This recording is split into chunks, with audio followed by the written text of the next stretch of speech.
Hello, everybody, and welcome back to the Drive Pink Dialogue, episode number 116. Inter Miami defeats the Philadelphia Union 2-1. I'm your host, Scotty. I'm here with my co-host, Saur. First off, I want to start by saying thank you so much for yesterday. I have to clarify two things. I was at a wedding.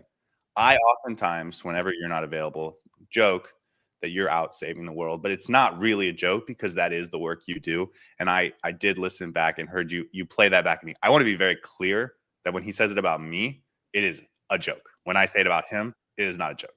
I just want to make that clear. Second of all, I was able to listen to both the pregame and postgame this morning, and I thought you did a phenomenal job. And I know that was your first time going, handling everything by yourself. I knew that once you got into it and you just started talking about Inter Miami, you were going to be great. But I also know the intros and the transitions and the everything behind the scenes is like a lot to deal with. And so to not have someone to play off of as you're trying to figure things off, it can be sort of taxing mentally. But I thought you handled it really, really well. And so I'm not surprised you did a phenomenal job, but I did want to acknowledge that you did a great job. So thank you for covering me yesterday. I did get a chance to watch the game today. I'm excited to talk about it. But before all of that, how are you doing, my man? I'm feeling great, man. It was a bit of pressure going by myself, obviously filling in for your big shoes. And I'll say I have a much greater appreciation for the behind the scenes and the graphics and how you handled those. It's very time consuming, but also chaotic behind the scenes. But I'm glad that the chat was there to carry it on. And it was fun. It was a great game to talk about. Missed you, and I'm glad you're back on. And I'm looking forward to digging straight in. But don't underplay yourself, mate. You're also out there saving the world. Even though yesterday you were out having fun, which is deserved. You need some time off from time to time. So glad you had a bit of downtime and good to be back together. Yes, definitely. And it was fun. It was a great experience. It was a beautiful wedding. And I'm also back. You know what it was? I got to see a lot of old friends, and it made me very appreciative of having so many wonderful people in my life. And then as I was watching the game this morning and watching you and listening and seeing some of the people's comments last night, it also made me very appreciative of the fact that we have this thing that we enjoy in Inter Miami, but that we have people that enjoy it with us. And so I'm actually also very appreciative of everyone that joins us in the chat, everyone that joins and is a part of what makes the Drive Pink Dialogue the best. I always say that it is you guys in the chat that are that make this so much more fun for us. And so I am equally grateful for everything that you guys bring. So with that said, we're going to spend this episode talking about the game. We'll break it down. We'll give out awards, all that good stuff. But there is a bit of breaking news that I think we should start with. And that is that Inter Miami has announced a new chief soccer officer as of 36 minutes ago. Alberto Marrero Diaz. He is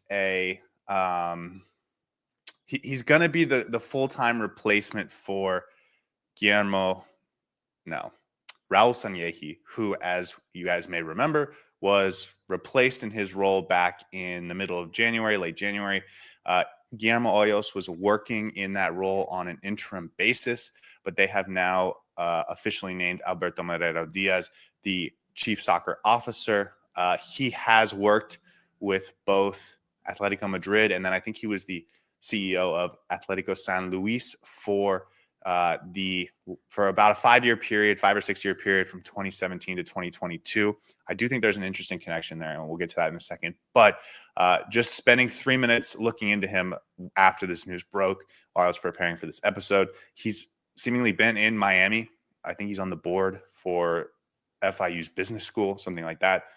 So it makes perfect sense. This is a guy that has worked in soccer at some of the highest levels, Racing Club de Lens in France, Atletico Kolkata in India. So he has experience, maybe some time in Switzerland, and then, of course, in Mexico and Atletico Madrid. So this is a guy with experience in these types of roles. Inter Miami finds the long-term replacement. I think we spent a lot of time talking about Raul Sanyehi, and we spent some time talking about Guillermo Hoyos. But this is the new guy, and hopefully he's the guy for the long term. At this point, they're just falling like flies. So I don't even know how much we need to spend Yeah. time with him before he gets replaced. Listen, I don't care who's behind the scenes and handling the soccer management if our team continues to perform the way that they're doing. Looks like a guy with a very good resume. I don't know much about him. He has experience working in multiple different countries. Obviously, you mentioned Kolkata, which I am intimately familiar with India. So interesting to see his CV, and hopefully we get some Are you benefit of familiar? having. Are you familiar with the city or the actual football team, soccer I'm team? I'm familiar with a little bit of both. At least I know Okay. that they exist, which is Oh, good. okay. Okay. But I'll be honest, my knowledge of Indian football is not that great. Regardless, I think his connections are going to be helpful in the next upcoming transfer window. You mentioned Ra Singh as well, so that'll be good to see if we can make benefit of that. But other than that, not much to say. I hope he sticks around longer than his predecessor, and that's about it, right? Yeah, Atletico de San Luis is the club. Okay, so there's some interesting connections here. Worked at Atletico Madrid and then Atletico San Luis. They are sister clubs. They have the same ownership group. This is the group that supposedly bought Alan Obando a month and a half ago, and so there are some real connections here. I wonder if the Jorge Mas footballing group and this footballing group are sort of coming together in some way to work together because there seems to be some overlap. Remember, we had that player, Matteo Silvetti, that was connected in some Yeah. weird way that wasn't exactly clear. I wonder if this is related to all of that.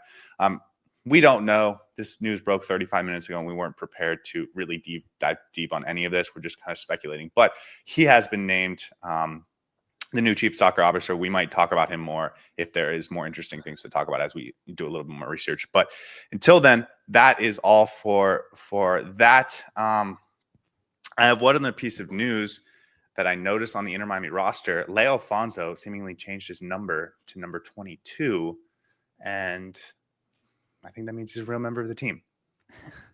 I mean, he is the real member of the team. I mentioned it on the pre-game show yesterday or the post-game show yesterday. Somebody said that they would have liked to see Leo Afonso and Santi Morales come on. I don't know how many minutes they get after this because once Baltazar Rodriguez comes on, once Alan Abondo comes on, it's going to be a lot of competition for places. We saw, obviously, Robert Taylor start that game. He also lacking minutes, but hopefully he gets some more minutes going forward. So Leo Afonso, definitely a member of this team. Hopefully he gets to play a little bit more in the US Open Cup, but I'm not sure how much he's going to play or how crucial of a member he's going to be part of this team going forward, at least Well, this you know what it season. is? He's going to have to earn his minutes from Javier Yeah. Mascherano. And so I do think he'll get some minutes here and there, 7 minutes off the bench. And I actually think he's the type of player that can show something in 7 minute period. But I do think we're going to see him with the B team soon enough, just because young players need minutes to develop. So, and he's actually phenomenal for that level. So if we are talking about US Open Cup, he could be a real I piece will for them. say, We will see. talking of Leo Afonso, I do want to mention yesterday while doing the research for the Philadelphia game, I rewatched the 2-1 victory that we had against Philadelphia, and the goal that he took was brilliant. It was actually really difficult, and he had so much more to do than I remember. I thought it was just him running straight on goal and scoring, but he did superbly in taking that goal and burying it at the back of the net. So hopefully he gets a few more chances and at least one moment like that this season because he has the talent. Yeah, it was for those that remember, Cremaschi was sort of making the run. And if he was able to play a perfect ball to Cremaschi, it would have been an easy tap in But for Benha. Cremaschi But was Benha so was dead by the exhausted. end of it. Yeah. And then, but for Leo Afonso, this was his first big moment. And so for him to have the confidence to just take it and put it in the back of the net and win the game down 2 men, I mean, yeah, incredible moment. But yeah, that was a real moment for Leo Afonso. Even if he doesn't have an impact this year, that moment will never be forgotten. Okay. Leo Afonso, Alberto Marrero. Anything else in Inter Miami world that I may have missed? I don't think there's any injury updates. I know Oscar Ustari left early last night. I think they mentioned that it was a calf discomfort / cramp. Yeah. The way Inter Miami has been reporting injuries, I would not assume that it was just a cramp. Like, I'm not saying it is more or less. I'm just saying, like, I think we should wait a day or two before we really make an assessment of where he's at. I think just assuming it was just a cramp may be a little premature, just because I know Inter Miami has been downplaying injuries left and right for a while now. So no update on that. And you ready to get into the game? Absolutely. You tell me. You're the one who had to watch the game this morning. So are you ready to kick us off with your brilliant monologuing? Well, actually, no. I want to start with a little discussion on the lineup, because I did listen to your pregame show, and I thought there was a couple things that I thought were a little interesting. We have been very critical. Critical is the wrong word. We have been very strongly pointing out that there has not been a ton of rotation for this team. I have the lineup up for those watching on YouTube right now. I thought yesterday was a huge positive in that direction. I was wondering if Javier Mascherano really wanted to drill those guys, his sort of first team, in over the first month to make sure everyone is up to speed and knows exactly what they need to be doing so that they can be effective in those early games. But because there are some really big ones in the CONCACAF Champions Cup, we saw some real rotation last night. I thought that was spectacular. Telasco Segovia, you just mentioned, you thought he didn't start because he wasn't sort of a vertical player. I actually think that it was because he went to Venezuela duty, and the same with Noah Allen. Both of those players went to different continents to get, international experience. Noah Allen, first time with Greece. Telasco Segovia played a couple games with Venezuela. So I actually thought this was him giving them a little bit of a break. Both guys came on in the second half, which was great. I think they're still sort of plan A for both players, but I think there was a real reason to think that maybe he was just going to start Telasco in the 10 and Cremaschi out wide, and it would be a very similar sort of 11, and then Noah Allen at center back, left side at center back with Maxi Falcone. Toto Aviles and Falcone, I thought was a very interesting choice. If you want to take Noah Allen out, I still thought it would be interesting because Aviles has been a guy that has struggled under huge pressure over the last couple years, and that was something that we were going to have to deal with last night. By the way, if I cough or anything during this episode, I apologize. I am working on little sleep and a lot of travel. But and then, as you mentioned, the verticality for Robert Taylor and Fafa Picault high up the pitch, I thought was the excellent game plan. It was the right thing to do. And so the fact that he trusted those two, I thought was the perfect decision. So, and then the last thing I want to mention, Redondo in the midfield. I saw some people talking about that over Yannick Bright. We saw in the past 2 weeks prior to the international break, he started Redondo in the two games he thought were going to be easier against Cavalier, and then he started Yannick Bright against Charlotte and Atlanta. I think he thinks that this game and next weekend's MLS game are going to be the easier of the two, and that the LAFC games in the midweeks are going to be the more difficult of the two. Or more important, if not more difficult. Sure. And so I think Yannick Bright is absolutely going to start against LAFC on Wednesday night. So those were my thoughts. I was very excited to see Cremaschi in the 10. I think that's a good role for him. I don't think he's ever going to play it again this year, honestly, but I think his natural talent and his development, that would be a good spot for him if Inter Miami was in a different place, which they're not, and that's okay. But those are my thoughts on the lineup. I thought the rotation was very interesting, especially given the fact that some guys were coming back from international break, especially big travels to South America, to Europe.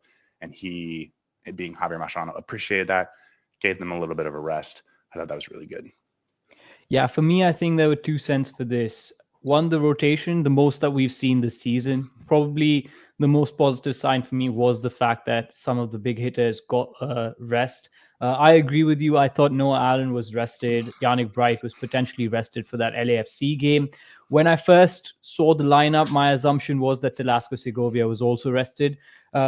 What eventually I came away with after watching the game, so more of a Vision 2020, is that this was not just rotation, but smart rotation as well.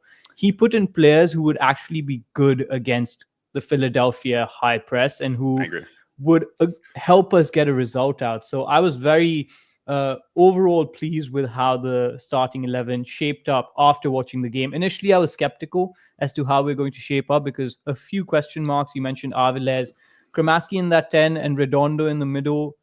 Haven't seen much of them together there. And Cremaschi in that 10 basically is a big unknown. I thought that was definitely going to be a talking point. Glad it was quite positive towards the end. And then Robert Taylor and Fafa Pico on the wings. I knew what they brought to the table, but would they be able to deliver? And I think we got the result to now talk a lot more positively about the rotation itself. So overall, it wasn't just rotation. It was very smart, strategic, and tactical rotation, which is exactly what you want to see from your coach, at least at this point. It was great. Well, it was great that he got guys that needed a little bit of the game off, and then it was incredible that he had the right people to bring in. I think maybe that says more about the front office and the coaching staff's roster building. The fact that they have given themselves so many options. If this was a team we were going to have to break down with a low block, I'm sure we would have seen maybe Messi from the start or a Santi Morales or a guy that's more suited to that. But we needed to be Philadelphia with verticality, and that's exactly what we put on the field. So excellent decision-making, and it paid off, right? Yep, overall positives. Okay. You ready for the rundown? Bring it home, man. I know you're struggling with your voice, but I'm sure you're going to do great. I like to think of this as the sexy Scotty voice, right? Okay.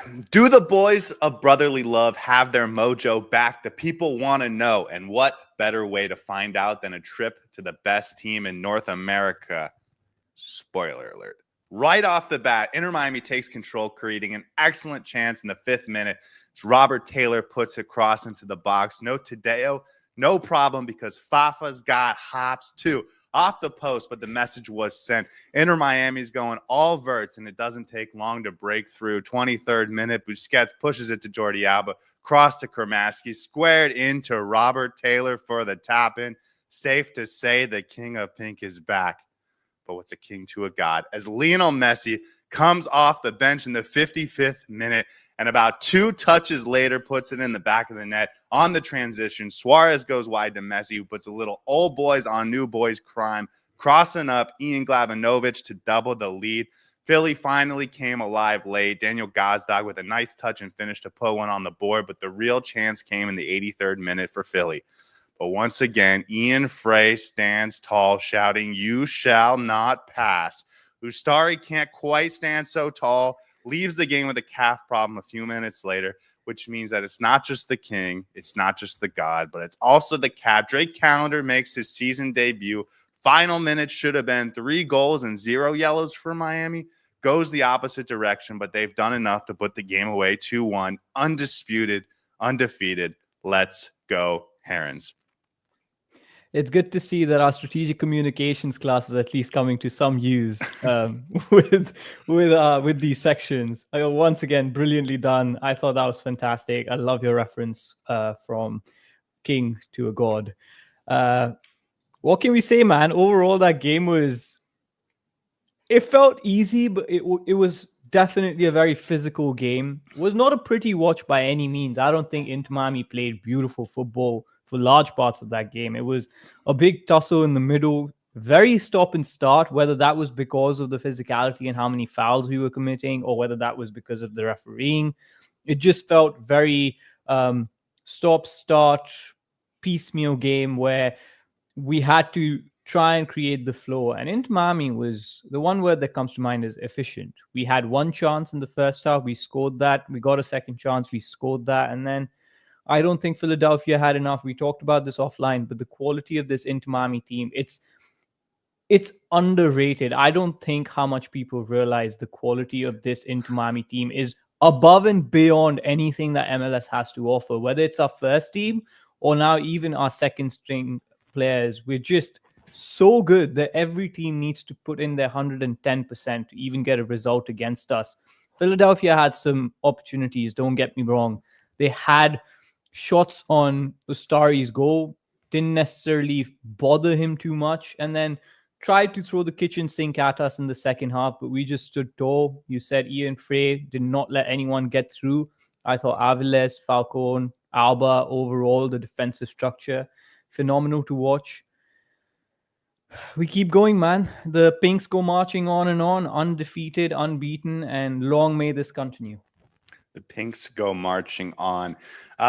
I think that you said it well. It was a back and forth game from a numbers perspective, from a chance perspective, but it felt like Inter Miami was creating really high quality chances and converting on them, and Philadelphia was creating a lot of like quarter chances Half chances, and yeah. getting off shots, but it wasn't like they were particularly threatening.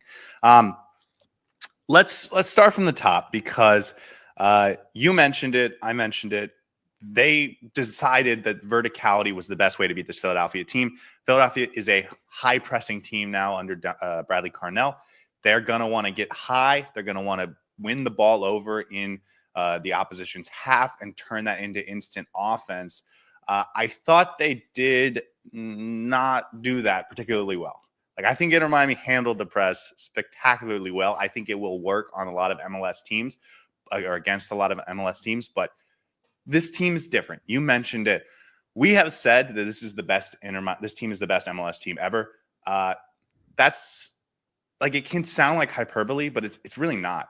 This team is what I'm now thinking of it as 2 tiers higher than everyone else in the MLS. It's not a tier above, it's 2 tiers above, because not just the quality, but the depth of quality. It's unbelievable. Philadelphia has gotten so much praise for the quality the depth of options they have. Guys like Glavinovic, who's been a bench player, and Indiana Vasilev, who's come off the bench a lot for them. Like, they have a bunch of players that are solid players, but I don't think they have star level talent. And that's why in the pregame, that's why last week I wasn't particularly nervous about this team. I still am not that high on Philadelphia. We'll talk about them more in a few minutes, but let's get to the big moments. I mentioned it, 5th minute, Robert Taylor, which I thought was the start of a nice game for him, puts in a cross to Fafa Picault, who really goes up for it and puts it off the post. If he puts that in, this game might have been just an absolute blowout, honestly. Who thought Fafa Picault would be an aerial threat going forward, right? That was absolutely the personification of how we wanted to play this game. Long balls across, spread the balls out wide, play expansive football, send the ball out wide to our wide line players. And then if the ball is going out to Robert Taylor, we have our other wide player coming in to be able to provide some opportunity. Robert Taylor with a inch perfect pass, Fafa Picault showing that he has the hops, as you said, jumping over everybody else and hitting the post. That was such a well-placed header. I hope that went in, because that would change the complexion of the game, but really personified how we wanted to play. And I really liked how crisp and fast and direct and vertical we started. So looked good, started well, gave us a bit of confidence, and I thought after that it was just upwards. Yeah, the big chances came from Miami. I will be frank, I didn't get a chance to watch the game live, but I was sort of getting tweets from Inter Miami's Twitter account on my phone, so I knew we scored. I knew we were up 2-0. Like, I knew we won the game. So when I did watch it this morning, that did change my opinion, or like my understanding of how the game unfolded, because I knew we were gonna win in the end. But it didn't feel on the rewatch like Inter Miami was under a lot of pressure ever. I mean, I wrote down Jovan Lukic had a shot from outside the box in the 13th minute, but it was they were comfortable saves for Scotty, whose numbers probably look good, but there were a couple of moments where I thought in bunches they sort of had a couple of chances on our goal, but we defended really well, so it didn't necessarily feel like a threat. Yeah. It didn't even reach Ustari. I thought somebody had a body in there to stop it. I mentioned this in the post-game reaction. We did really well putting the bodies in the box to just stop anything that Philadelphia wanted to do. There was one instance that comes to mind in the first half where Lukic puts the ball into, I believe it's Tyberibo, who flicks it back to Ure, who's straight on goal, takes the shot immediately, and a very timid shot at Ustari. So they had like half chances, moments that could have potentially become something, and then moments where they applied some pressure, but we dealt with it fairly easily. And I'm looking at the advanced stats, and they seem to have a little bit higher XG than us. It's, I think, 2.1, 2.2. But it didn't feel like they had clear-cut chances the way that Inter Miami did. And I think the thing we've learned about XG with this specific team, because Inter Miami is such quality in the final third, they're going to outperform their XG almost on every single game. So it almost becomes irrelevant because of how good guys like Suarez and Messi are. There was a moment in the 34th minute that I did note where Toto Aviles gets sort of pulled out of position. I don't think this is what you're referencing, but they kind of then took him out of position. He gets pulled wide, and then they put the cross in behind him. And Ian Frey just does an excellent job of coming through, distracting the cross. And as it bounces around, he puts himself back into position to block the shot. And so, just like you said, I thought Inter Miami did a phenomenal job making it very condensed in the sort of 6-yard box range and putting bodies in front of shots to make it very difficult for Philadelphia to take what looked like good positions and turn them into like glaring opportunities. They had maybe one or two in this game, but I thought Inter Miami did a great job. 23rd minute, let's get to the goal. Busquets wins the ball. Busquets was great. I thought this was his best game. I thought he was really good. He pushed it forward to Jordi Alba, and then you just have guys running. I mean, I mentioned it all verts. I don't know if you even understand that reference, but it's in American football where every receiver just goes deep. And that's what it felt like. Jordi Alba, Fafa Bicot down the middle, Robert Taylor down the middle, and Benjamin Cremaschi kind of filling in on that right side. And they just didn't have the numbers. I thought that was emblematic of the weakness in their strategy, where if you can get past that initial sort of press, you can beat them and get numbers going forward. And it turns into a goal with players and names that maybe you wouldn't, associate with Inter Miami's top performers and goal outputters, but Robert Taylor, Benjamin Cremaschi, Fafa Bicot making a run that kind of took away a defender. It was just emblematic of what Inter Miami needed to do in this game. Because they have so much talent, because they're so good, they can just do it when they want, right? And I don't even want to talk about Sergio Busquets right now because I'm sure we're going to talk plenty about him. Wins the ball, puts it, first of all, great ball in behind the Philadelphia defense to put Jordi Alba into space. Jordi Alba with a phenomenal cross into Benjamin Cremaschi, who I thought was actually going to take a shot. And I was so glad to see that he made the right decision. I think it was the Cavalier game where he had a couple of chances in a very similar position. He decided to take a shot and Luis Suarez absolutely lambasted him. And that sort of shot his confidence throughout the rest of the game. This time he picks the pass and so well that Robert Taylor barely has to do anything, just in the right position and puts the ball in the back of the net. Beautifully constructed goal. Loved how he played that through. And as we talked about, if Inter Miami is able to beat this Philadelphia press, which I thought we did 90% of the game, we're going to absolutely carve them apart. And that was the perfect example of how to do it. I don't have an award for Cremaschi in this game, so I'm gonna. Me neither. Okay, so I'm just gonna mention him now. That was, I think, such the archetypal, impactful moment for him, where he's in the 10. He has to understand that Robert Taylor and Fafa Bicot have the central runs in to get that Jordi Alba, final ball in if that's where it comes. And so he's just very smart. He understands spacing. He understands timing. And he gets a little bit wider from that central spot that he sort of was playing most of the game. And then he gets himself available to receive the cross from Jordi Alba and then bangs it in with the nice pass with the vision to see that ball into Robert Taylor and that he can get it there in time. Great redirection from Robert Taylor. And again, both Fafa and Robert Taylor closing in centrally, I thought was giving options to both Jordi Alba and to Benjamin Cremaschi. And so for guys that aren't the starting for every single game, to have that sort of understanding and awareness of where each other needs to be, I thought that was, again, just how good this team is because the players are so smart.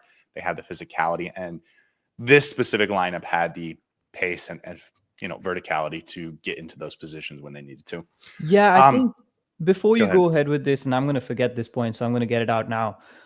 We talk about the pace and verticality with Fafa Bicot and Robert Taylor. That's the obvious bit, right? But one thing that we don't mention is their IQ and their space of awareness and their understanding of where they're supposed to be at what point in the game.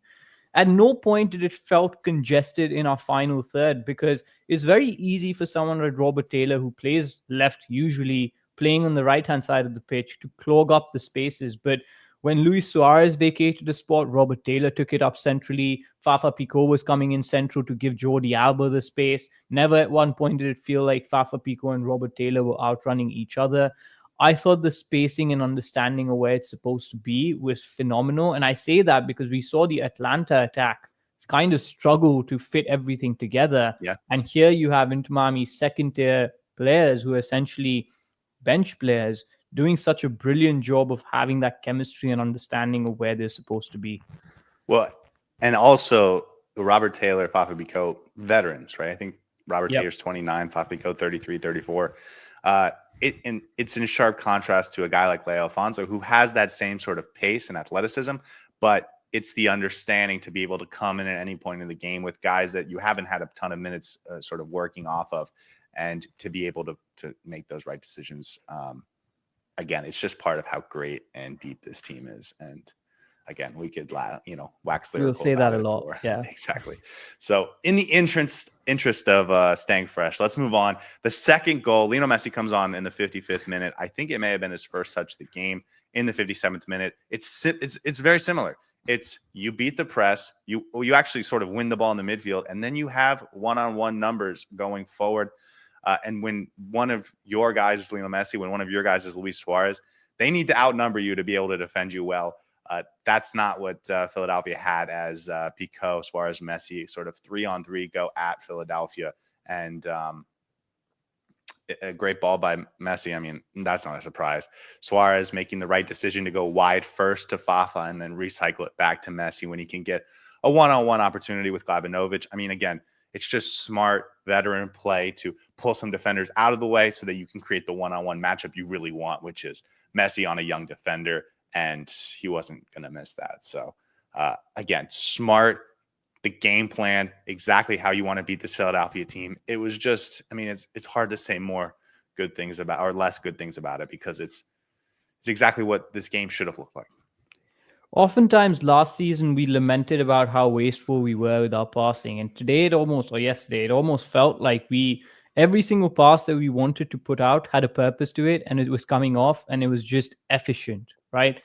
Luis Suarez with a brilliant ball into Fafa Pico, who literally had to just take it into his feet, cuts in, goes into Suarez back. Suarez finding Messi, making that run in, and then in that position, Messi has to convert. But overall, again, back to front, quickly, smart passes, cuts through Philadelphia's midfield, and they were sucker punched into this because they didn't think that Messi is going to come on and score within the first 2 minutes. Eventually, perhaps, but not within the first 2 minutes. And Inter Miami once again showing the game plan was spot on, the way we wanted to play was spot on, and how useful Fafa Pico is going to be in games like these, honestly, because that outlet that you need when Suarez is on the pitch, he doesn't offer that verticality, especially, and he was coming deep quite a lot this game. But that worked because he had two players in behind him with Robert Taylor and Fafa Pico as willing runners, just making those runs in behind.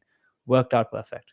Yeah, I think that's a nice way to get more out of Suarez. Absolutely. That specific play, though, I thought Fafa had a crucial role because they were trying to line up defensively, and by pushing it to Fafa, he kind of shifts the entire defense out to the left side of the pitch. And then as you quickly transition back to the right side, you do create that one-on-one opportunity, which was what resulted in the goal.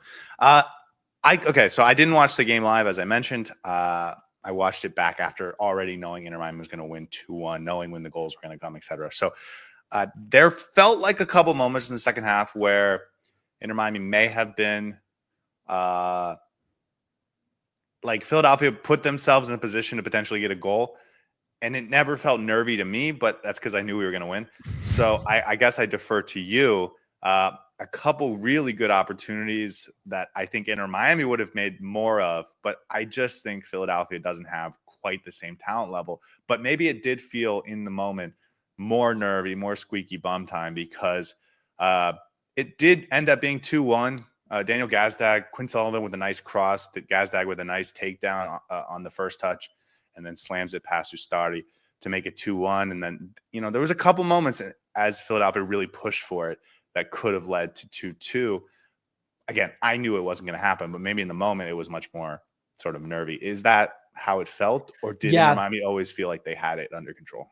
No, it was a little bit squeaky bum time, especially after they scored. And in the 80th minute, you always have that tension of, we're going to crumble a little bit. And last season, I would have been a lot more concerned about 2 years ago, especially. 2 years ago, don't even get us started. But this time around, it wasn't clear nerves because it almost felt like Inter Miami was in control, but with 9 minutes added on, you're like, oh, there's just so much time to get through. And if Philadelphia gets one chance, it's going to be an issue. But I thought Inter Miami held their own really well.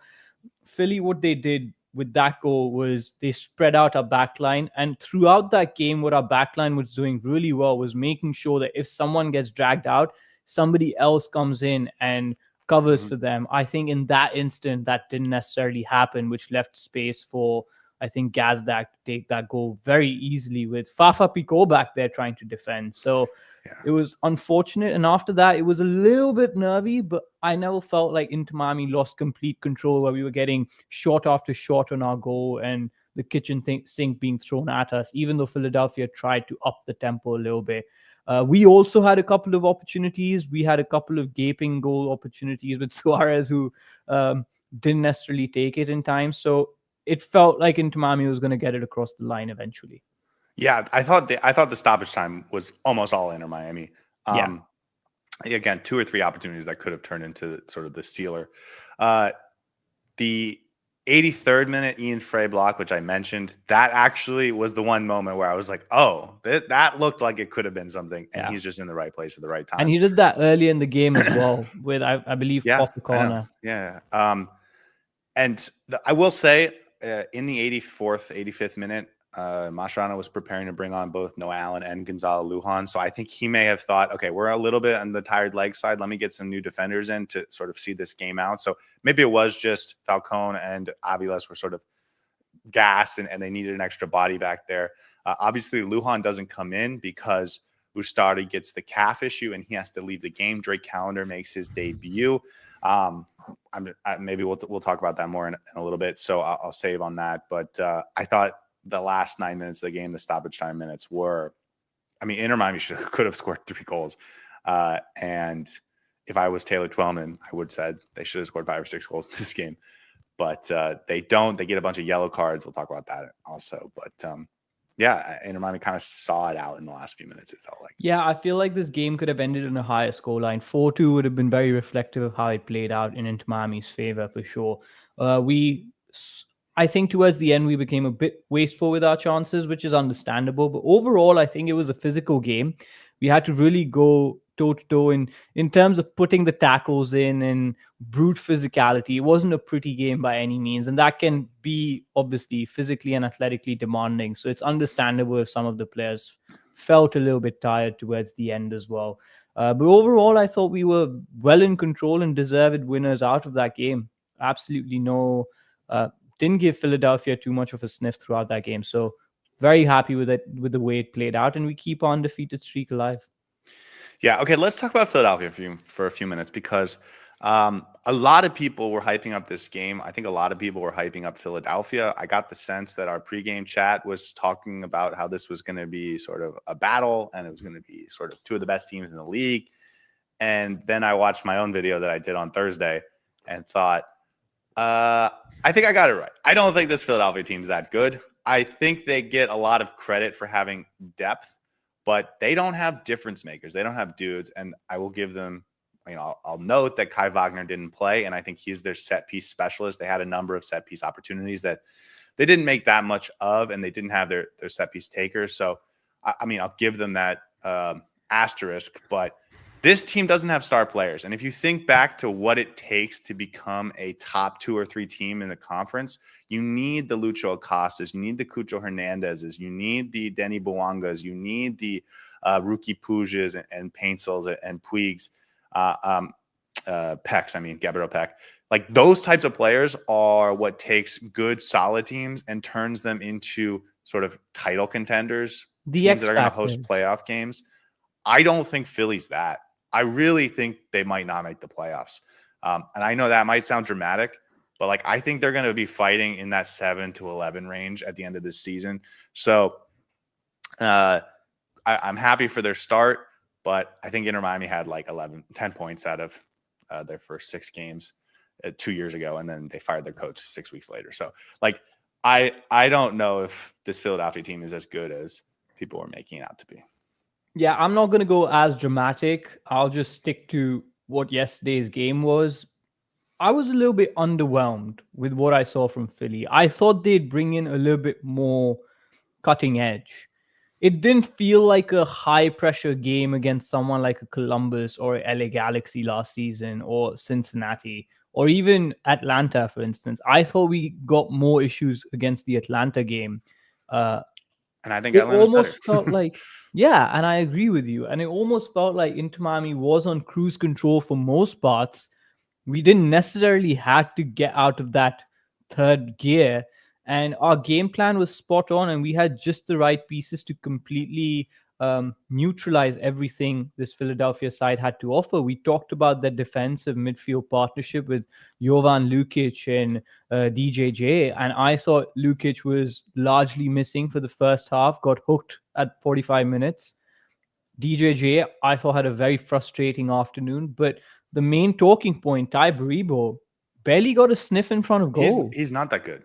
I He don't think didn't he's that have good. anything I don't to think he's do. there. I don't think he's And very I don't good. want to say that they were poor or they were bad. I thought they were physical. You could see what they're trying to do, but they have a gaping weakness that if you play out of their press, you can cut them open so easily. And that almost reminds me of the time of Inter Miami of last season sometimes, where we had so much like everything behind us was completely open and we could get cut apart completely easily, at least in the first half of the season. So they have a big weakness, and teams like Inter Miami who have that quality will be able to deal with it quite easily. And I was hoping they'd give us more of a fight, and it was more physical, but didn't necessarily translate to the analytics and the numbers itself. I thought they were okay. And Inter Miami, again, I know Gus in the chat says give some credit to Miami defense. We just have that quality to deal with this level of opposition. Yeah. And listen, Miami didn't have Tadeo Allende. They didn't start Messi. They didn't start Telasco Segovia. They didn't start Yannick Bright. No, like this wasn't an A Inter Miami team. At this point, I feel like everyone is an A into Miami team the way they're playing. But yes, fair. You're right. We didn't have our superstars on the pitch, not all of them. And I think back to when Bradley Carnell had his most success at St. Louis City. It was when João Klaus, as a striker, was just pouring in goals. And so when you have a guy like Ty Baribo who's just pouring in goals, okay, it's going to work. Of course it's going to work. But if he's not good enough to sustain that, then you start having a problem. And on the flip side of that St. Louis team, they had Roman Berkey in goal, who was a monster. I mean, he was a game winner. I think he was like 3 times as good as every other goalkeeper in the league that year in terms of like post expected shots stopped, or the fancy stats. He was like a match winner for them. And so when you can stop goals at an elite rate and you can score goals with a player that's really hot, yeah, this system is going to work really well, even if there's inherent flaws. I don't think this team has that type of striker. I don't think Ty Baribo's that good. Like he's fine. He's an MLS striker, but he's not. Like he might get 6 goals for the rest of the season. That wouldn't shock me. So I'm not that high on this Philadelphia team. Jacob Glesnes, who's been a longtime starter for them, he looks cooked. He was bad last year. Apparently, he's had a few nice games to start this season, but he didn't look good last night. At least I didn't. Yeah, think so, I feel like they were being touted as contenders, and yesterday they didn't play like that. Or at least I was fairly underwhelmed with how. You know what this is? So, this is the type of team Miami could play in the first round. That's what I think. Yeah. Because when we played Cincinnati last season, I just want to wrap this up. When you played Cincinnati last season, you knew that this is a team. This is a team in the half that have players like Lucho Costa who can actually change the game. And Inter Miami is going to have to show up. And in the pregame, when I saw our starting 11, I was a little bit worried because I thought we don't have our full weapons. How are we going to deal with it? And then throughout the 90 minutes, it never felt like we didn't have all our weapons. It felt like Inter Miami was super well prepared for this game. So regardless, we can move on from Philadelphia. Wish them luck in the next few games and throughout the season. Can I ask you a question? They make playoffs. Sure. The Columbus Crew, right? Philadelphia, I don't think has a superstar that's going to elevate them. And so they're going to have to do it by being sound as a team. Like they're not going to outdo the Columbus Crew in terms of being sound as a team. Charlotte has some real star players and a much better defense. Atlanta, if they can get clicking, and they had a nice comeback yesterday, they can be an offensive firepower. And then you look at like the New York Red Bulls, went to the finals the MLS Cup championship last year. And they have guys that are just higher level quality players than what Philadelphia has. So again, I don't think they're that good, but we can leave it at that. And reasonable minds can disagree. Let's talk about the refereeing, because what? There was a play in like the 19th minute, and I didn't go into watching this game having thought about the referees. I didn't hear anybody talk, any of the post-game reporting or anything. Glad you didn't read you didn't watch my post-game reaction, because that's all we were talking about. That I watched it after I had watched the game. In the 19th minute, Ian Frey goes and wins the ball and then gets his foot stomped on, and then it's a foul on Ian Frey. Yep. And then 4 minutes later, man, it was maybe like 10 minutes later, Cremaschi gets a straight yellow card for a Similar weaker challenge, play. Yeah. For a weaker challenge. I was just like, what is happening? And that's like, that individual moment is like, okay, sometimes the referee doesn't see it perfectly, and we're all humans, and I get that. But it just was happening throughout the game. There was 3 yellow cards in stoppage time. All of them were ridiculous. That Suarez yellow card was the worst yellow card I've ever seen. Was an opportunity. And the frustrating part was, from the 50th minute till the 99th minute, the referee was just all over the place. It was horrible. And not just the fact that he's handing out yellow cards willy-nilly to every single Inter Miami challenge that goes in. He was blatantly stopping Inter Miami attacks from developing. Every single time Inter Miami got the ball clean, he just called the whistle, and we were on goal. Like, that would have been a similar opportunity as the second goal that Messi scored, where we had 3 players who were just now running through. So I'm not even sure what the referee was doing there, because it just felt so frustrating watching him constantly call fouls that weren't fouls, and then give yellow cards to Yannick Bright, who had a perfectly normal tackle. Fine, it was a foul, but how was that a yellow card? Luis Suarez, who had a brilliant take. Just come on. Exactly. And Luis Suarez had a brilliant take. The I don't know who the player was. I think it was Westfield, who goes down. And yellow card for what? Absolutely no shout at all. Jordi Alba picks up a yellow as well. And then obviously Javier Mascherano gets booked. So 6 players and 1 coach booked in that game, all within a span of 20 minutes. Horrible. And yesterday during the post-game reaction, that's when I was really missing you, because I thought I was losing my mind, and I'm glad the chat was there to reaffirm my judgment that the refereeing was absolutely terrible. Okay, so I ran the numbers about an hour ago. Inter Miami has the 4th fewest number of fouls of any team in MLS so far. Now, grant, they've played 1 less game than most teams. So, I'm not saying on a per game basis they don't foul much. I mean, they're still not particularly high on a per game basis, but I think the raw numbers do a suitable job of explaining the point. Inter Miami 61 fouls. Columbus, it has 59. Orlando and Portland a little bit lower, but everyone else above them. Again, Miami 61, all the way up to DC with 106, teams in the 80s and 90s. Inter Miami is the most yellow cards, tied with DC, who has 43 more fouls over the course of 6 games. I mean, that's 5 or 6 more fouls per game. And then in terms of how many fouls you get per yellow card, Inter Miami has every 3.4 fouls Inter Miami commits is a yellow card. I think one other team, St. Louis, is under 5. But the average across the MLS is about 7. So Inter Miami getting a yellow card twice as frequently. 3 tackles, yeah. Twice as frequently as the average MLS team. Philadelphia, for example, is 2.5 times less likely to get a yellow card. Nashville is getting 1 yellow card for every 15 fouls. Lots of teams in sort of the 8-9 range. Inter Miami getting a yellow card every 3.3 fouls. It hasn't changed the game, and that's sort of this thing is a yellow card doesn't necessarily change the game if it's not on a specific player in a specific position. And it hasn't affected Inter Miami because they've either been able to take guys out like Toto Aviles against Charlotte, or it's been late in the game and It's okay. But it's going to come to a point in the season where guys are going to start getting suspended because of all of these silly yellow cards. Noah Allen got one against Atlanta last week where Miguel Almiron ended up getting fined for like simulation, flopping.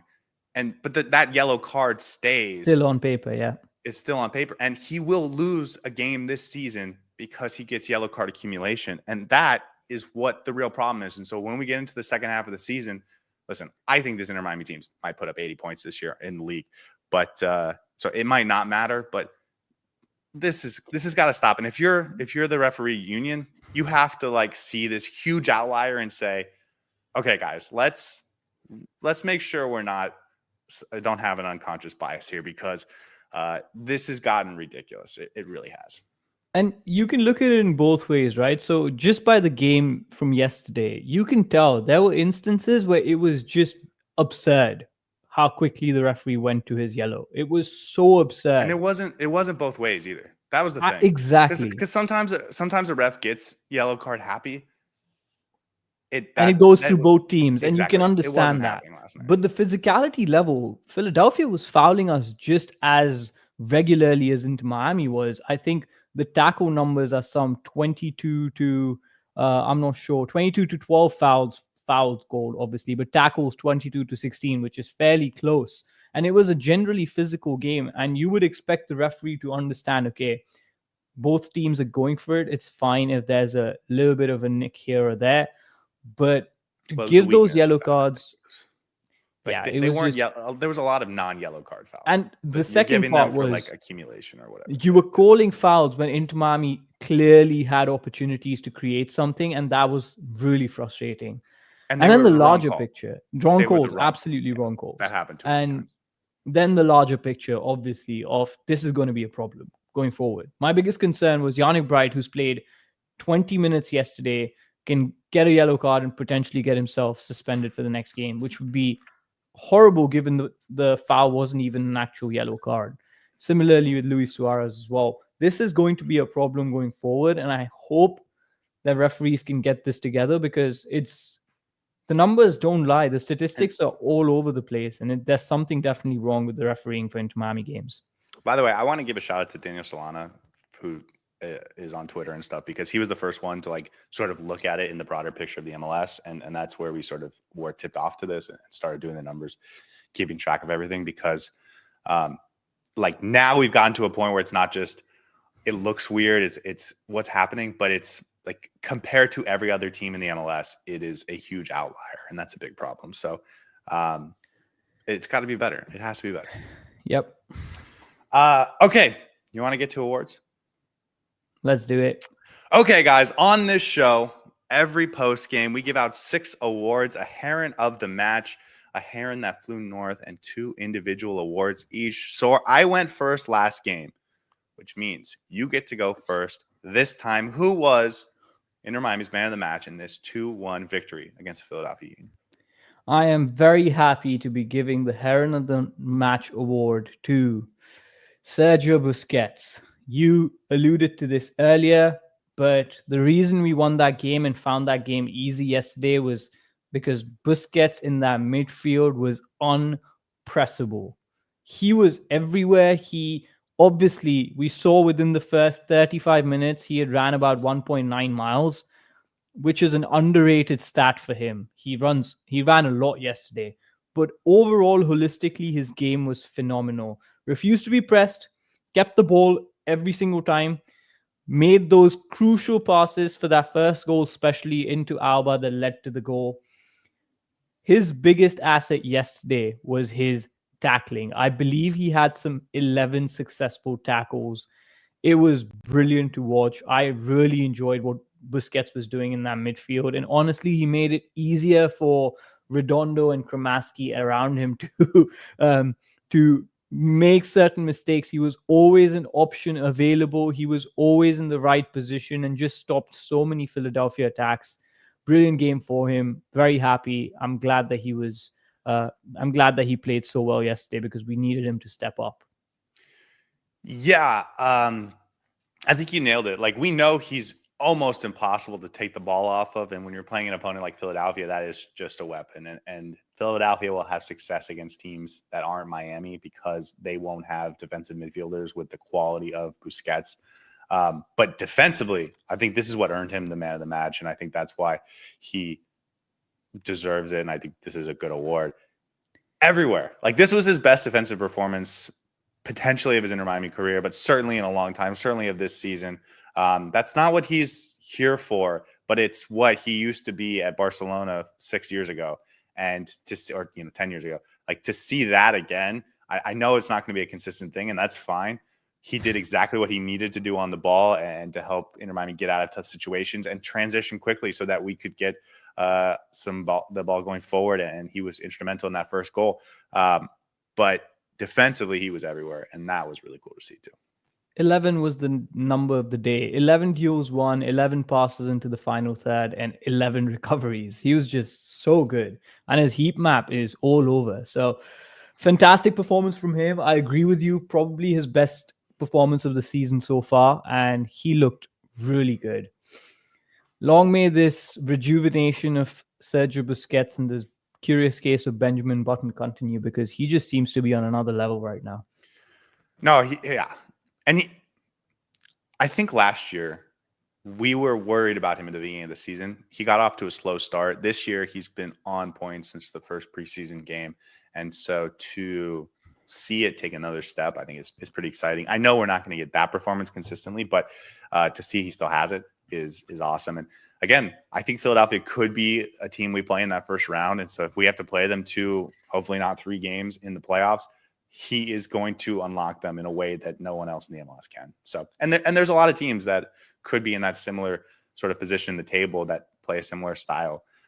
The Red Bulls, the DC United. So we'll see, but excellent performance from Busquets and deserved man of the match, Heron of the match. Okay, our second award is the Heron that flew north. And for those that haven't seen our show before, this is the award for the player who was doing the wrong thing. Florida Herons don't fly anywhere for the winter. And so if you catch one flying north, you're catching them doing the wrong thing. A fitting award for this. And because I don't want to give this award, Saur, you tell me, who wins the Heron that flew north?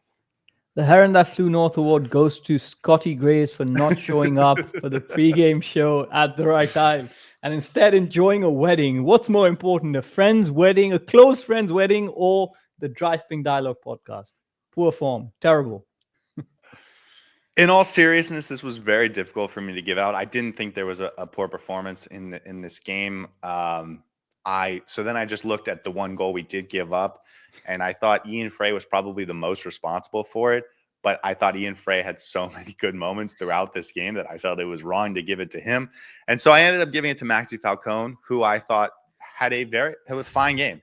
He was good. But in that moment, maybe he could have stepped up on the cross on Quinn Sullivan and made that a little bit more difficult. It was a great cross from Quinn Sullivan. This is a very harsh award. Maxi Falcone was fine. I have no complaints about his game, but someone has to get it. And in a game where I thought everyone played well, Maxi Falcone, in half a second when he was exhausted and potentially about to get taken out of the game for Gonzalo Lujan or Noah Allen, was a step too slow maybe. And so for that half a second on a team this good, that might be all it takes to get the Heron that flew north for this one. Yeah, extremely harsh. That's all I have to say. I thought and I acknowledge Falcone that. Maxi Falcone had a great game. I agree. Everyone had a great game. And with that goal, yeah, I agree. Maxi Falcone should have done slightly better, maybe close down the cross. But it just felt like one of those instances where everyone got dragged across. So Ian Frey was playing center back. Maxi Falcone got pulled out to the left back side because Alba was out right. And then Fafa Pico was the one left defending Gazdag. So didn't necessarily turn out pretty well for the team holistically. I thought Ian Frey was probably most culpable because he should have covered the ground properly, but understandable. And yeah, I think it's harsh, but that's okay. It's your award to give. I would have probably gone for Federico Redondo because I thought he was the most, I don't want to say unimpressive, but didn't necessarily add too much to the game as such. Had a couple of poor moments where he gave the ball away. Do you have an award for Redondo? I do not. Okay, go ahead. Sorry. Oh, So yeah, I thought probably Federico Redondo. Again, that would also have been super harsh, but my assumption would have been exactly this, that everyone played really well. So I would then nitpick. So understandable. Sometimes you have to give these awards out. So Maxi Falcon, Heron that flew north award. Hopefully he can do a little bit better on the crosses. And he had a good game overall though. So no complaints from him. No, listen, I've come full circle on Redondo, and now that he's a squad player and not a potential star, I think he played fine. So I think it would be harsher to give it to Redondo. But the other person I was considering was Ustadi, because why are you getting a cramp as a goalkeeper? I mean, like, come on, you're doing the wrong thing by not hydrating enough or eating enough bananas beforehand. So that would have been a better hair in that flew north award, but nah. That felt like it wasn't playing within the spirit of the rules. So that's why I was on Maxi Falcon. Yeah. Okay. First individual award. What you got for me? Ooh.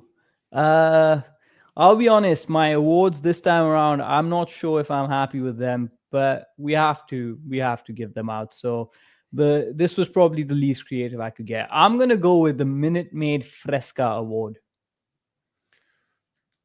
The Minute Maid Fresca award. So it's fresh. And it's like you've had the juice, right? Minute Maid. Yeah. That's but Fresca makes it a soda, right? That makes it it's got a soda water mixed in with the juice, so it's more soda. Irrelevant for the award, but sure. I'm just thinking fresh lemonade soda kind of thing. Yeah. Who's fresh? Who's fresh? Of course, who's fresh? The King of Pink, Mr. Robert Taylor, because of course you're giving him an award, and I thought he had a great game and deserved it. The goal that he ends up scoring was a tap in. We talked about his positional movement to get into the right spot, but it wasn't just that. I thought he had a nice game. Otherwise, it's not Robert Taylor. Oh, sorry. Who is it? Who gets the Minute Maid Fresca award? Yeah, I'm gonna go. Should we change it? Do you want to change the award? No. That would have been a good one actually. But the Minute Maid Fresca award goes to Lionel Messi. Okay. Came on 2 minutes, freshness on the pitch, bam, first touch goal. That's all you need from him. Honestly, if you can do that for the rest of the season, we're sorted. We're absolutely sorted. I didn't want to make an obvious award for Robert Taylor, so that's why I went for Lionel Messi instead, who scored the second goal. I wasn't going to give him the man of the match, but I thought he deserved to be talked about. His injury is going to be an issue because clearly he's going through some stuff, and I feel like we talked about this a little bit during the pregame show where I said I'd rather him rest up properly, get fully recovered, and then come back rather than constantly this back and forth. So hopefully he knows what's best for him. And if he came on yesterday, there was a reason for that. He feels ready and he's ready to go. And Mascherano said that he's going to be traveling to LA for the game during the week as well. So looks like he's on the mend back. But this is a player that I think the MLS is going to remember for centuries to come because he's changed the face of this league. He comes on 2 minutes and bam, what an impact. What other player can actually do that? And just puts Inter Miami in a really comfortable position. And the fact that we don't even need him to go up against Philadelphia. It's just what a team, what a player, greatest of all time. Give him all the accolades. Minute Maid Fresca from my side. Yeah, I mean, he's Lionel Messi. I will say, if we want to go here, I don't think we're going to get Lionel Messi like fully. Like, I don't think that is a thing. I don't think there's like a nagging thing that's like, I think he's healthy, but he's also a guy that explodes and has quick pace. And those are sort of the type of players that are quick to, or, get those soft tissue injuries. So he didn't miss any games. Listen, he played, I think, the full 90 against Atlanta. It was on the turf. He doesn't go to Argentina duty, but as far as Inter Miami is concerned, and I'm glad he didn't go. Yeah. Well, and as far as I'm concerned, he didn't miss any games. Comes off the bench, and as far as I can say, just like Tlasco Scobie and Yannick Bright, we're just saving him for Wednesday night in a more important and urgent game against LAFC. So I'm not worried about the injury at all. I think he's probably going to miss a couple more games this year for similar reasons, but he's Lionel Messi. What else is there to say? Yeah. All right. What's your award, Scotty? I'm going with the wise, the wicked, and the dangerous award. The wise, the wicked, and the dangerous obviously goes to Fafa Pico because he's wise, he's a veteran, he's been around the league, knows exactly what to do. He's wicked because he still has that wicked pace, and he's dangerous because he can still produce results, whether it's scoring, whether it's pre-assisting, or whether it's assisting. He's just so dangerous. This award goes to Fafa Pico, who was phenomenal yesterday. I thought we saw the best of Fafa Pico for Inter Miami so far. Hasn't been a big sample size, but I thought he was great. Craziest thing you've said all episode. It goes to Ian Frey. Of course it goes to Ian Frey. Ian Frey, and I'll be honest with you, since 2023, when he first got real minutes with the team, you could see the talent and the excitement. ACL injury. Last year, he comes back again. You see the talent, you see the excitement, the ability to get forward, impact games, be an X factor. Meniscus injury. The thing I was worried about with him, because he is sort of a defensive player. I know he can play a little defensive midfielder, but center back felt like where he was going to rise through the ranks. But the thing about center back is you need minutes to be able to see everything 1,000 times to really play everything well. And so it was the defensive minute-to-minute responsibilities and ability that I was not worried about, but I thought maybe it would be an unrefined part of his game. And he gets wise because clearly during his injury, he was watching film. He was getting better. He was understanding the mental part of the game to a higher level.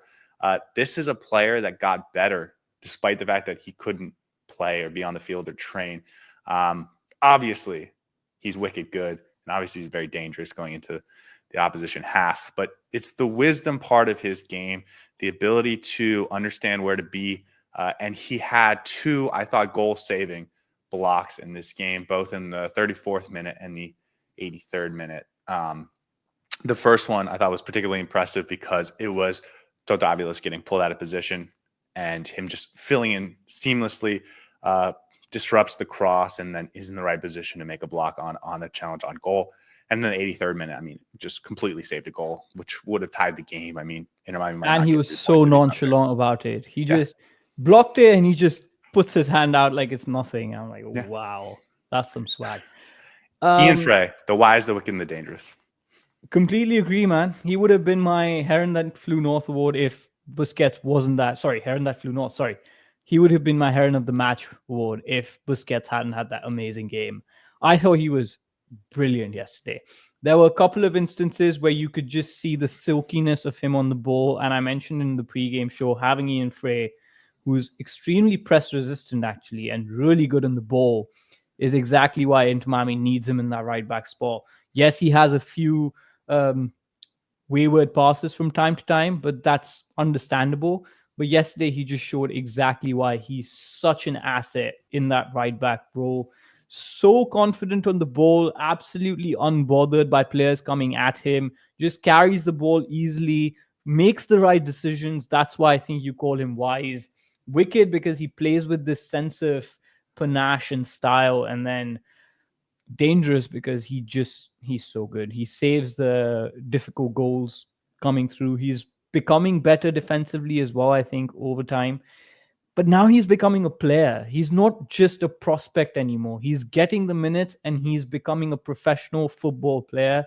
And it's so nice to see that. And I'm glad you had an award for him because I did not. But yeah, that's Ian Frey for you, man. Hopefully he continues this form for the rest of the year. No, I think you said he's a player instead of just like an exciting guy that you throw out there and see if he can, cause some havoc and create something really impressive. He's becoming a two-way, well-balanced, well-rounded player that still has that X factor going forward. So Ian Frey, I'm so impressed. I thought the thing that I just didn't know. And I was concerned that maybe it wouldn't have developed in a way that it would have for most 23-year-olds. He's been phenomenal. So Ian Frey, the wise, the wicked, and the dangerous. Saur, what is your second award? My second award is the Last Son of Lauderdale Award. Well, that certainly goes.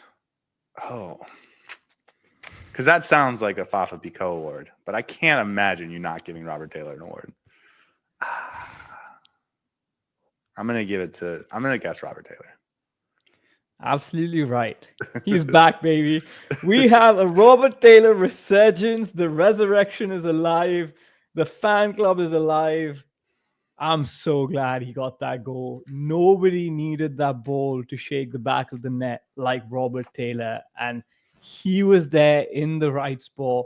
And I'm going to give you the floor because you're about to go on a soliloquy of Robert Taylor and why he was so important, not just because of the goal he scored, but I thought he deserved to be recognized. I think he had a really good game.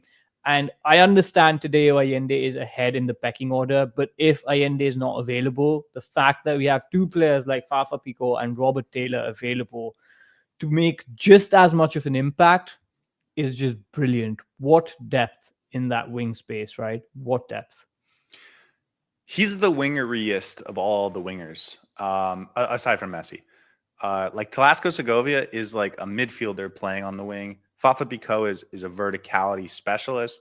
Tadeo Allende also sort of a verticality specialist, and I think that's oftentimes what this team needs, and that's why they're ahead of Robert Taylor on the pecking order. But Robert Taylor also has that in his game. He's maybe not quite as quick as Fafa Pico or Tadeo Allende, but he can get there. He can stretch the field, and then he can cut the ball in. He can put good crosses in. When he's on that right, he's not going to be as much of a goal threat just because he's got a wicked right foot that is more effective from the left side. But he had a couple nice crosses. He was getting into dangerous positions. He was taking advantage of the space on that right side and making this making threatening opportunities out of that. Again, there could have been a goal in the 5th minute. That would have been a Robert Taylor assist. Fafa Pico hits the post off a header. So I thought he played really well in this game.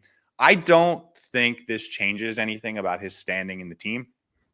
I think the fact that he came off when Messi came on is something I've noticed since really his disappearance last year, where he seemed to play when Messi didn't. And so until he starts playing on the same field with Messi again, I'm sort of not buying into him being sort of up in the pecking order. But listen, we've seen the two of them have incredible chemistry. So I'm not saying it would be bad, but that League's Cup run is going to go down in history. But great game from him. I thought he was really good. I agree with you. I don't think it changes much in terms of his pecking order and where he's going to be. But I like the fact that Javier Mascherano recognizes that Robert Taylor is still a player. He hasn't been isolated like Julian Gressel. Yeah. So that's a good thing. There's definitely use for him. And I think he's going to have some important role to play as games go on, and we're going to have to play a few games. He just brings something so special on that wing, and I wish we were able to utilize more of him. But I agree, we have too much quality across the pitch now to give Robert Taylor some of the minutes that he deserves. I don't think he's going to leave this transfer window. I think he's going to stick around. But if we get to see him from time to time and he gets a goal like that, I'm okay with that. No, but and that's I think exactly the point is like you're gonna have games where guys are gonna get rotated out, and you're rotated in players. Robert Taylor, who would be possibly the best player in Philadelphia, like honestly. I was thinking about this earlier. Julian Gressel, you just mentioned, completely frozen out of this team. Okay, fine. He would be the star player on Philadelphia, and he cannot see a minute for this team. I think that goes to speak for how good this team is. Okay, my final award. I have two that I want to give, and neither are going to be useful moving forward. I'm going to give the Olive Branch Award. We've done well today not stealing each other's award, but the Olive Branch Award. The olive branch is a sign of peace that you give to somebody to call a truce. So I'm guessing you've given the olive branch to Toto Avilés, who before the game gave the olive branch to the referee along with some money and was like, you book every single player on this pitch except me. And that's why you give the olive branch award to Toto Avilés. It goes to Drake Callender because the last time we talked, he was behind Rocco Rios Novo, and we thought he was being shipped out. And it had been reported, and it was sort of an open secret that there was maybe a little bit of not a great understanding of the situation from Javier Mascherano and Drake Calendar's side. And here he is on the bench instead of Rios Novo, coming in instead of Rios Novo. I get he wouldn't have played if Ustari didn't have the calf injury, but the fact that he's now where he belongs based on his talent tells me something's changed behind the scenes. I think that he's sort of accepted where the situation is and that he will maybe get his chance when the time comes. But I think there's been an olive branch between Drake Calendar and Javier Mascherano, which makes me really happy because I don't know Ustari's health situation. I mean, he's been fine since he came to Miami, but it's only been a couple months. Like he could be sort of injury prone. And I don't want to trust this season to Rocco Rios Novo. So Drake Calendar, it's great to see him. It was great to see him on the fit pitch. Again, I'm not convinced that it was just a cramp, just because Inter Miami sort of said that after the game. I think they're going to do some scans, and hopefully Ustari's back on Wednesday because I think it'll be important for us. But if not, it will be good to have Drake Calendar as a guy we can turn to.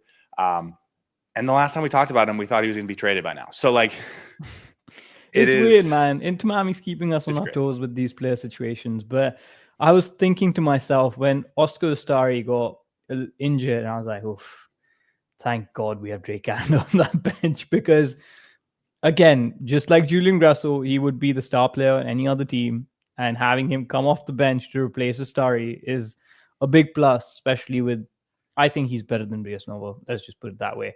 I think it's close. Yeah, and I think it's fine. Yesterday's incident with Ustari showed that there is going to be a chance for Drake Calendar. There might be one injury or one issue here and there where Drake Calendar might have to step in, and that's when he has to take the responsibility with both his hands and actually use that to showcase exactly why he's such a good player. He looked fine yesterday. Didn't put a step wrong. I didn't think he had to deal with too much, and it was fine. But I'm glad that we don't have two amazing veteran players who are frozen out, and it's just one with Julian Grasso, and at least Drake Calendar has sort of sorted his situation out, because if Ustari is not ready for that game against LAFC, I'd rather see Drake Calendar in goal. I think he gives me a lot more confidence going into that game than Rocco Rios Novo. Yeah, and the other thing is, listen, guys, I know a lot of you in the chat don't want to hear this. I know a lot of fans are very excited about what Ustari is bringing, as am I, because he's been really good this year and he deserves to be the number one. But the talent level difference between these two players is not much. I think Ustari is probably a better fit because of the way his skill sets are used, and Drake Calendar maybe was a better fit in the past because Inter Miami was letting more opportunities get through, and you needed a shot stopper that was going to keep a few balls out of the back of the net to help you win games.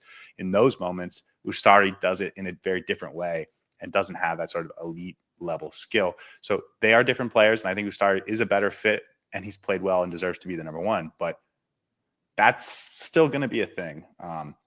And so it's great to have another, just again, this team so deep, and the quality of depth is phenomenal. So it's great to have Drake sort of back in the fold and back a part of the family. And I think that's what last night was, not because he came onto the pitch, but because he was the number two where he belongs, ahead of Rocco Rios Novo. Maybe he should get the last son of Fort Lauderdale award. Can I give out one unofficial award? Because I had one extra one that isn't. I had one extra one as well. Sure, go ahead. No, you go first. No, I was going to give Aviles an award. It was called the Lost in the Mail Award, because apparently the memo that everyone's getting a yellow card got lost to Aviles, so he never got it. But I thought he had a really good game yesterday. I was going to give him the I'm Not a Kid Anymore award. Not because of the yellow cards, even though I think it is funny and ironic that he was the one player to not get a yellow card. I thought his biggest weakness was playing against a press, and we saw that last year against Monterrey and some of the best teams.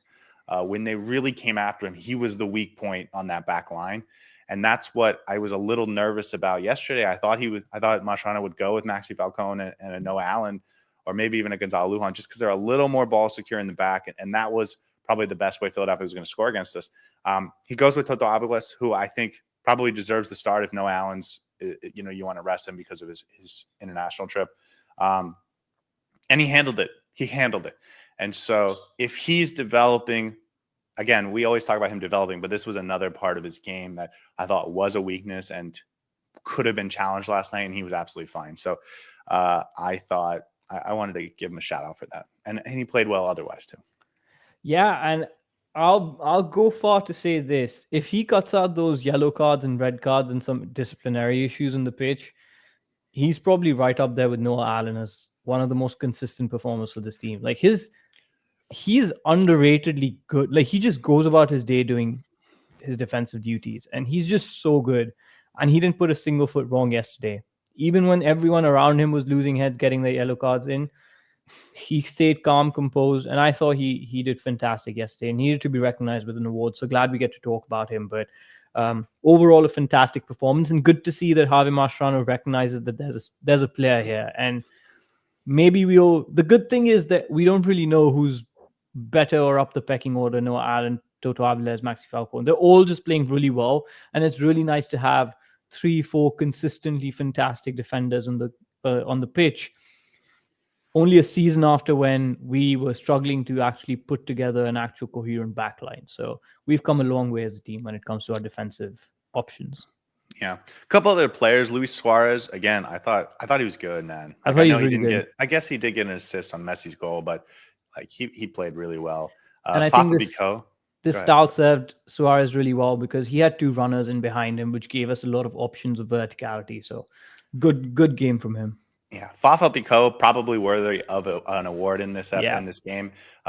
Instrumental to the game plan, key to that second goal. Almost scored a goal on his own with a header that hit off the post. I thought he had a really nice game. Cremaschi as a number 10, or back in the midfield. I think if we saw him there consistently, we would have a much higher opinion of him. He's been trying to learn a new position on the right side. I'm not saying he belongs in the starting midfield consistently because of how much talent we have, but when Segovia needs a rest, when Lionel Messi's not ready to start and play 90 minutes, we'll see what Baltasar Rodriguez is. But I like the fact that he went with Cremaschi there, and I thought Cremaschi showed some of the sort of natural instincts that he had in that position. And also his off-the-ball work, I thought, was really fantastic. We closed down a lot of spaces because Cremaschi was always there, and then obviously gets that assist in the first goal.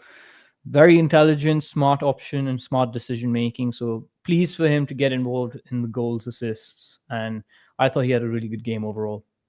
Yeah, Jordi Alba, we didn't mention, but again, I thought had a really good game. Yeah, and important in the first goal. Mm-hmm. Federico Redondo, you mentioned that you weren't in love with his performance. I thought he did everything he needed to do. Yeah, I get there was no spectacular play from him, but I'm past the point of thinking that's coming from him. And so my standard for him doesn't involve needing to see him be spectacular. He did everything. I feel like need to get to that level because I keep expecting that wow moment from Federico Redondo where we're just going to be on our feet with just clapping for him, and I don't think that's coming, and it's okay. That's okay if that's not coming. And you're right, he did everything that he was supposed to do, and I feel like maybe there are a couple of instances where he gave the ball away and stuff, and I still keep waiting for that moment where you'll be like, oh, Federico Redondo is running the show in that midfield, but I don't know if he's that player. So understandable. And listen, he had a good game overall. Everyone had a good game yesterday, so it'd be too harsh to give him the Flu North Award as well. But yeah, I thought he was fine. A couple guys off the bench: Yannick Bright, Talasco Segovia, Noah Allen. Fine. I mean, Yannick Bright got, I thought, a ridiculous yellow card. I don't know how that was a yellow card, but it was good to see them get a little bit of rest. I think all three of those guys will start on Wednesday night, and I didn't think they have really standout moments in this game. So I'm kind of but I think the subs came at the right time when the flow of the game was sort of shifting towards Philadelphia a little bit, and some of our players were getting tired. So bringing them on, keeping their legs fresh as well was important. So glad we got to see them out as well. You want to hear something cool? Of course. Inter Miami leads the Supporters Shield race with a game in hand. And we're only 5 games into the season with a game in hand. 13 points. Philadelphia has 12. Columbus has 12. Vancouver also has 13, but we have a goal advantage. And a game advantage, yeah. So, and a game advantage. So, again, when we're talking about this team, undefeated, really the only reason they have a draw instead of perfect record is because they got an early red card. This team is like not hyperbolic. no hyperbole. This is the best team in the history of the MLS. I think they are 2 tiers away from every other I team. said it yesterday. They keep saying we haven't played anybody, and yet every single team that gets put in front of us, we're dispatching. It almost seems easy and consistent right now, and we're in a good state, good flow. And I hate to say this, but last season we didn't have any of this control and composure and just easy, not walk in the park entirely, but just a measured victory. And this season, I feel like every game we play, we're just never under immense pressure. And when we are, it's because of our own making, and we still come out on top somehow. So we're in a very good place, especially for the start of the season. And I think this is my only concern would be how long can we keep this up? But honestly, knowing this team and the depth that we have, long may this continue. And soon we can start talking about how we're going to go this season undefeated, but let's not. That's not today. Would it have been unfair to give the Heron that flew north to Alan Obando for not getting his work permit yet, so that we could see him? It's completely his fault. Even either him or the referee. There were so many people you could have given the Heron that flew north for too. So, hopefully we see him soon, man. Him and Baltazar Rodriguez both. I know. Quick thoughts on LAFC. We play. Listen, this is a huge game Wednesday night. If we can go there and win, we've set ourselves up to win this tournament again. Inter Miami, and we'll talk about this more on Wednesday and in the pregame show, but they have the most number of points to set themselves up for home field advantage. You would hate to lose that in a very winnable game. This LAFC team is not as good as they've been over the last couple of years. They're not as deep. They don't have the same amount of quality. Denny Bouanga is a star. So, they have a couple stars that can be star level difference makers, but team wise, they've been a big downgrade. And I think Inter Miami can go there and get a win. Didn't they lose again this weekend? They are sitting in 8th place in the Western Conference, a -1 goal differential, 9 points. I mean, the Olivier Giroud thing didn't work. So yeah, the thing is, you don't want to take any game for granted, but I think we need to take as much opportunity of their poor form and our good form and just kill the game this week, because it'll be great to go into that home game and just be calm and easy about it. Well, and beyond that, setting yourself up for the semifinals and final. I think there's a couple teams that have 4 points from the last round. Inter Miami, the only team with 6 points still in this tournament. So if they drop points, they open themselves up to have to go on the road either to Pumas or in the final to a Club America or Chivas or something like that. And I don't want to do that. Let's just sweep this series. I know it's easier said than done, but if you can sweep this series, you probably are going to host the semifinal and final. And this LAFC team is not good enough to say, do whatever it takes to advance. So close. All right, guys, that's it for this episode. Thank you for joining us. Saur, any final words? No, it just feels like Inter Miami dispatches any challenge that's put in front of them. I was very happy to see how disciplined and efficient we were yesterday. And as I said before, long may this continue. We're in a very good place as a team. Us as fans are really enjoying this. And every game we just seem to get better. The chemistry seems to get better. And Javier Mascherano can't do a thing wrong so far. We're undefeated.